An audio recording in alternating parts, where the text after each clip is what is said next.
The Midnight Hauntings.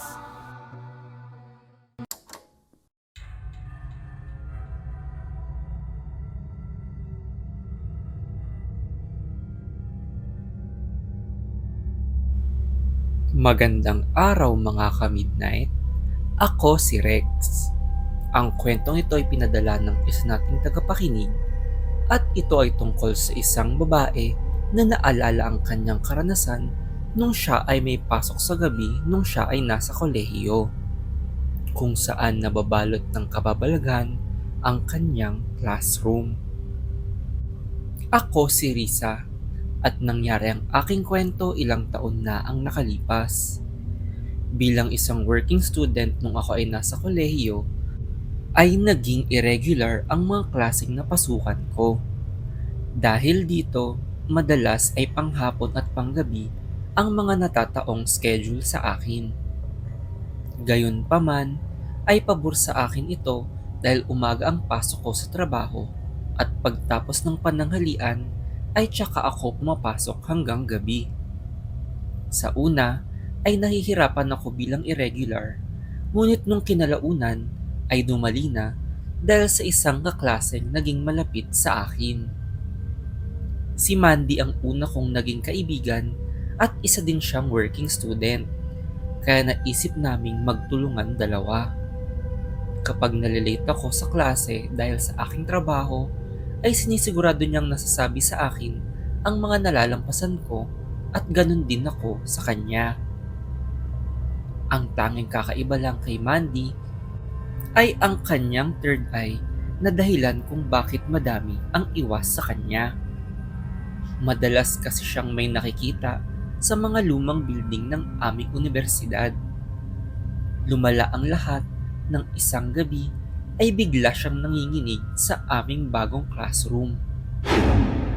Dahil may kaluluwa daw ng isang lalaki na nakatayo sa harap ng classroom at tila nakatitig daw sa kanya. Binulong lang niya ito sa akin at pagtingin ko ay wala naman akong nakita. Gayunpaman ay dinamayan ko si Mandy at sinabing kumalma lang at yumuko. Simula nung tumapa kami doon ay nakaramdam na din ako ng kakaiba sa classroom na iyon. Medyo tago din kasi ito at kakaiba ang lamig pagpasok, kaya pinaniwalaan ko si Mandy. Sinigurado kong kalmahin siya at sinabihan na tapangan ang loob.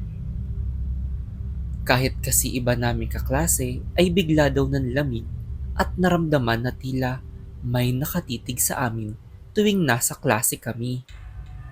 Simula nun ay madami ang nagpalipat ng oras ng klase dahil sa takot nila sa classroom na yon, lalo na't nakikita nila ang takot ni Mandy palagi.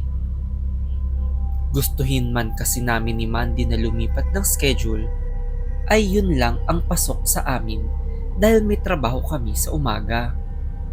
Kaya naman kahit halos nangalahati na lang ang natitirang estudyante, ay tsinaga pa din namin na pumasok at manatili sa classroom.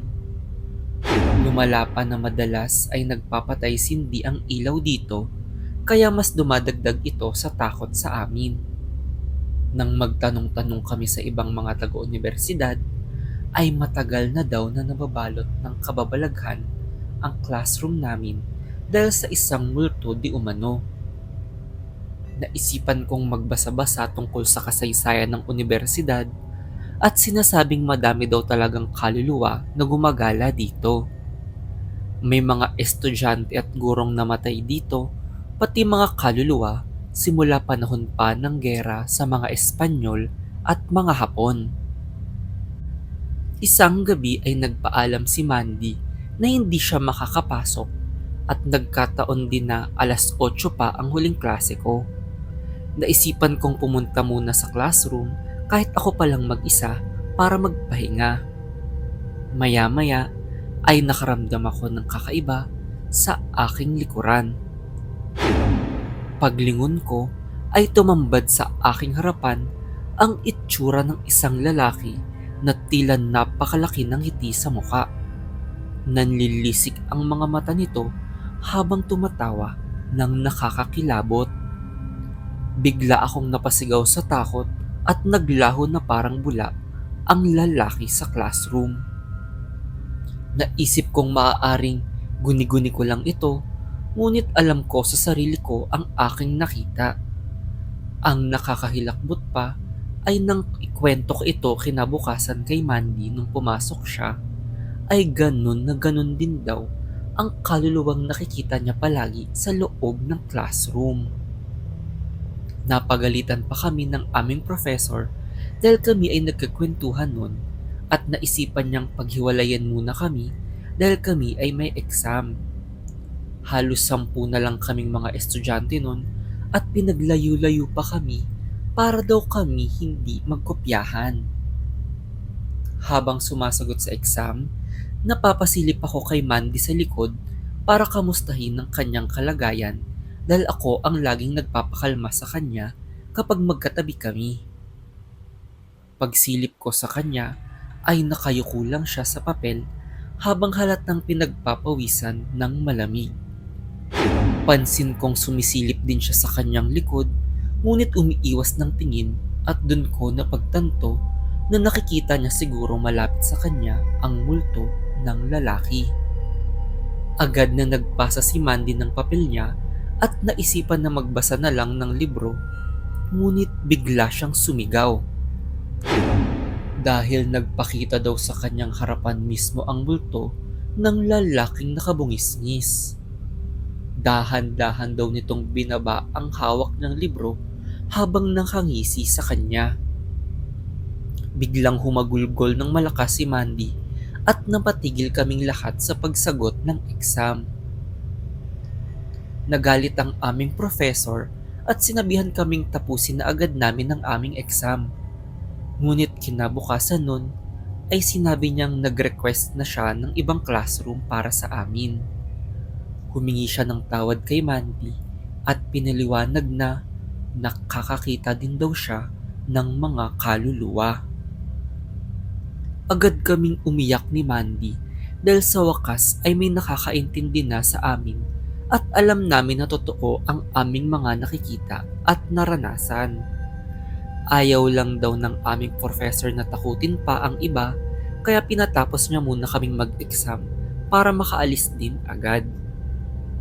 Simula nang makalipat kami ng classroom ay tumahimik na bahagya ang aming buhay ni Mandy at bihira nang makakita ng multo si Mandy. Paminsan-minsan ay nakakasalubong pa namin ng aming naging professor at nakikipagpalitan kami ng mga kwentong kababalaghan. Matagal na kaming nakapagtapos ni Mandy at napag-uusapan pa din namin paminsan-minsan ang aming mga naging karanasan nung kami ay nasa kolehiyo. Hanggang ngayon ay hindi namin alam kung ano-ano pa ang mga misteryong bumabalot sa aming universidad. Natuto na din akong magtiwala sa aking nararamdaman at pati ang makipagkaibigan sa mga sensitibong tao. Dahil hindi natin alam na baka totoo na pala ang kanilang mga naging karanasan sa kababalaghan. Tulad ng nangyari sa amin kung saan nakakita kami ng isang multo sa classroom.